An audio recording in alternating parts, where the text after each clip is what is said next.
બનાસકાંઠા જિલ્લામાં છેલ્લા ઘણા સમયથી જિલ્લાના ખેડૂતો આધુનિક પદ્ધતિ પ્રમાણે અલગ અલગ શાકભાજી પાકનું વાવેતર કરી સિઝન દરમિયાન સારી એવી આવક પણ મેળવી રહ્યા છે।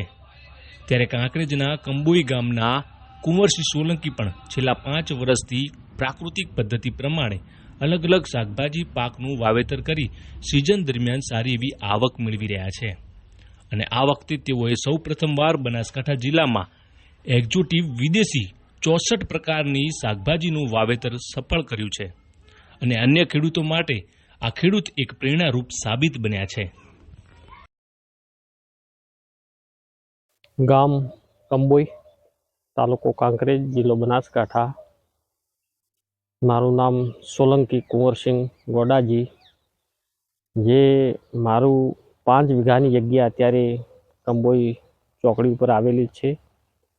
5 વીઘા જગ્યામાં મેં 1 એકર 1.5 વીઘા જેવી જગ્યામાં મેં એક્ઝોટિક શાકભાજી વાવેલી છે।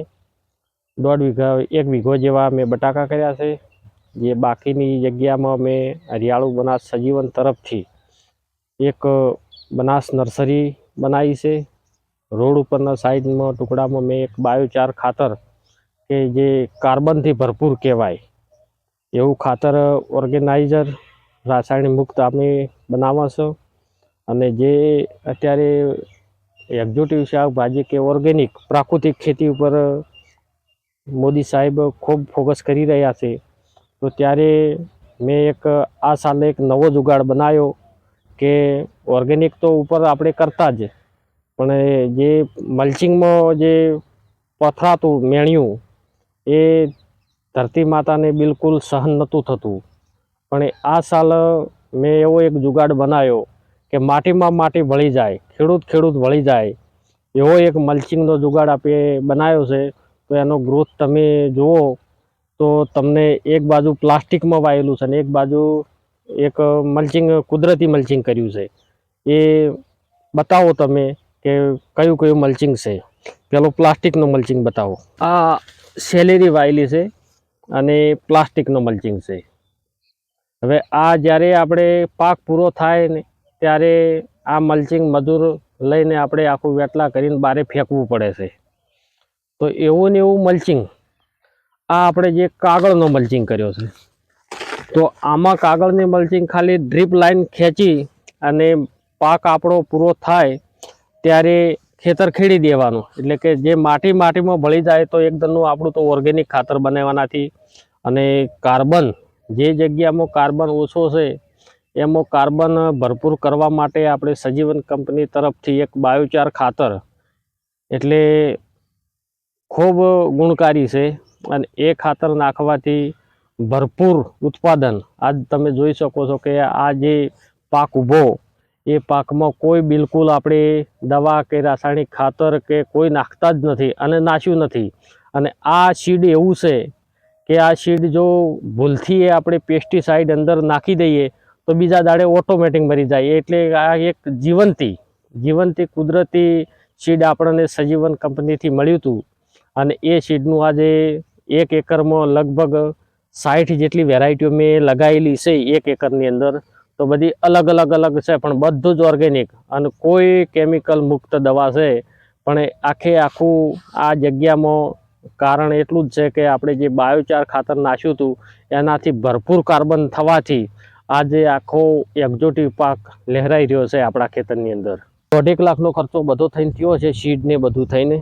પણ અત્યારે વેચું તો માલ ભાવે સારા છે, પણ સજીવન કંપની તરફથી આપણને એવો આદેશ છે કે તમે બધું જ સીડ બનાવો અને સીડ બનાવીને આવતા વર્ષે ખેડૂતોને બધાય ખેડૂતો વાવે આવું અને આવું વાવતા હોય તો આનું માર્કેટ હાવ સહેલું જ છે જો કરી શકો તો।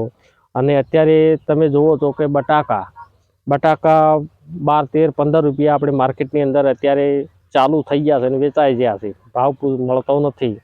તો આજ એ જ બટાકા ઓર્ગેનિક મેં બાદશાહ કંપનીના વાયેલા છે, બાદશાહ વેરાયટી। તો એ જ બટાકા મેં 100 રૂપિયા કિલો મારે કંપની તરફથી જતા રહ્યા। તો પછી ઓનાથી તો મોટું આપણે શું હોય। સીડ મને સજીવન કંપની તરફથી મળ્યું હતું આ સાલ। એનો કુલ ખર્ચ કેટલો કર્યો છે તમે આખું કુલ ખર્ચ આ એકરમાં 1.5 લાખ જેવો ખર્ચો થયો છે અંદાજિત લેબર સંગાથ। પ્રથમ પ્રયાસ કર્યો છે તો અન્ય ખેડૂતો માટે શું કહેશો ખાસ?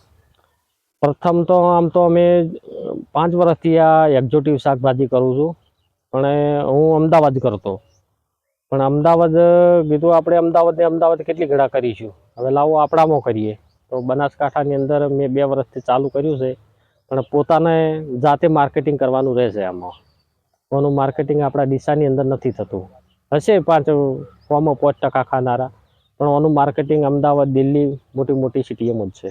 અન્ય ખેડૂતોને સંદેશો એવો કહેવા માગું છું કે જે આપણી જગ્યામાં જે કાર્બન દિવસે દિવસે જે ઓછો થઈ રહ્યો છે, આજે 1.4% આપણા બનાસકાંઠાની અંદર કાર્બન છે.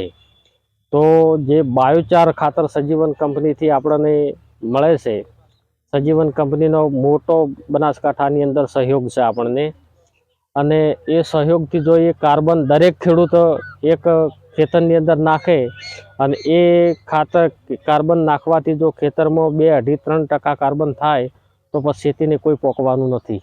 2026-27માં ટોપમાં બિઝનેસ હશે આ ખેતીનો.